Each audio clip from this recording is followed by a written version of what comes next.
जय हिंद दोस्तों, कैसे हैं? बढ़िया एकदम। तो आप लोग हमारे साथ बने रहिए। क्यों बने रहिए? क्योंकि इस क्लास में हम एक बहुत ही महत्वपूर्ण टॉपिक पढ़ेंगे जो पिछली क्लास में आपका छूटा हुआ था। अवतल दर्पण का मुख्य फोकस 3 नंबर में पूछता है। 100% आपके पेपर में आएगा ये प्रश्न, ठीक है। 100% किसी न किसी सेट में ये प्रश्न आएगा, तो आपको इसको तैयार कर लेना है। अवतल दर्पण का मुख्य फोकस 3 नंबर में, देखिए भाई, 3 नंबर में पूछेगा 100%। 7 सेट में किसी सेट में पूछेगा 100% कि अवतल दर्पण का मुख्य फोकस बताइए, उत्तल दर्पण का मुख्य फोकस बताइए, ठीक है।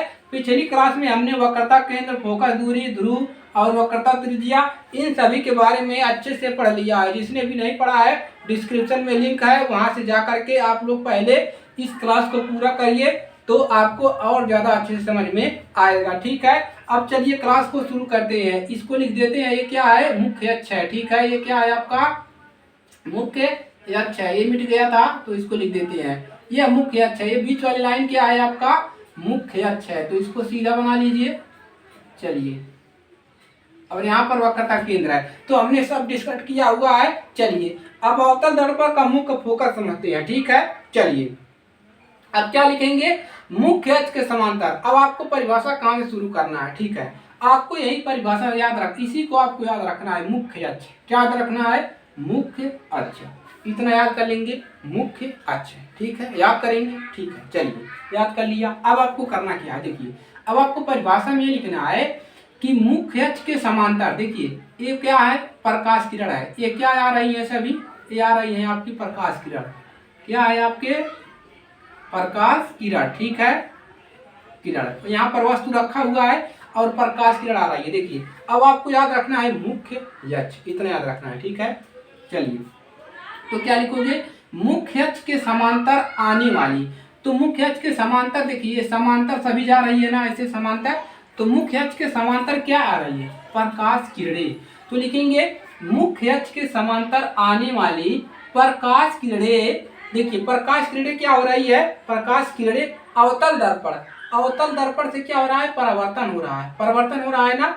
तो मुख्य अक्ष के समांतर आने वाली प्रकाश किरणें अवतल दर्पण से परावर्तन के पश्चात, परावर्तन के जब परावर्तन हो जा रहा है उसके पश्चात जिस बिंदु पर यह मिलती है उसी को क्या कहते हैं? अवतल दर्पण का मुख्य फोकस कहते हैं। याद कर लेंगे। चलिए परिभाषा लिखा देते हैं। तो आपको याद क्या करना है इसमें? मुख्य अक्ष, आपको यही याद रखना है, मुख्य अक्ष, ठीक है। यही इंपॉर्टेंट है, आपको याद रखना है मुख्य अक्ष।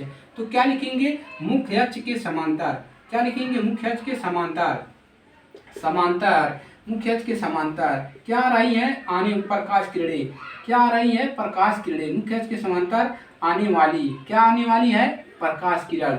मुख्य अक्ष के समांतर आने वाली प्रकाश, क्या आ रही है? प्रकाश किरणें।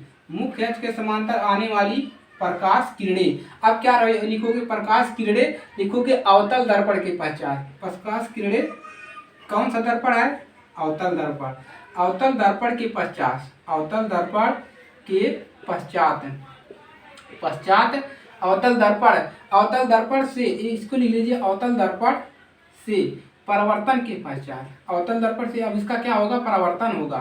परावर्तन, परावर्तन, परावर्तन के पश्चात, परावर्तन के पश्चात, पश्चात परिवर्तन के पश्चात मुख्य अक्ष के, मुख्य अक्ष के जिस बिंदु पर मिलती है, मुख्य अक्ष के, क्या लिखोगे? मुख्य अक्ष के, मुख्य अक्ष के जिस बिंदु पर मिलती है, मुख्य अक्ष के, क्या लिखोगे? जिस बिंदु पर मिलती है, मुख्य अक्ष के जिस बिंदु पर, बिंदु पर मिलती है, क्या करती है? मिलती है। क्या करती है? मिलती है। तो मिलती है तो क्या लिखूंगा? कि जिस बिंदु पर मिलती है अवतल दर्पण का मुख्य फोकस कहलाती है। अवतल दर्पण का, अवतल दर्पण का मुख्य फोकस क्या कहते हैं? मुख्य फोकस कहते हैं, मुख्य फोकस कहते हैं, ठीक है, कहते हैं। तो एकदम परिभाषा क्लियर है। तो आपको याद क्या करना है? मुख्य अक्ष, मुख्य अक्ष। तो क्या लिखोगे? इस मुख्य अक्ष, यही आपका मुख्य अक्ष है, देखिए लिखा है ना। तो मुख्य अक्ष के समांतर आने वाली जितने भी प्रकाश किरणें हैं, अनंत प्रकाश किरणें भेज दीजिए। तो मुख्य अक्ष के समांतर आने वाली प्रकाश किरणें अवतल दर्पण है, अवतल दर्पण से परावर्तन हो रहा है। परिवर्तन के पश्चात देखिए सभी बिंदुएं एक ही स्थान पर मिल रही है। जिस बिंदुओं पर यह प्रकाश किरणें मिल रही है उसी को क्या कहते हैं, अवतल दर्पण का मुख्य फोकस कहते हैं। इसी प्रकार से आपका उत्तल दर्पण का भी मुख्य फोकस होगा, उसको अगली क्लास में बताएंगे।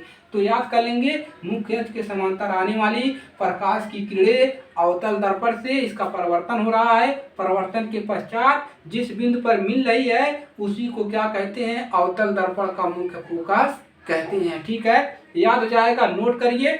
चलिए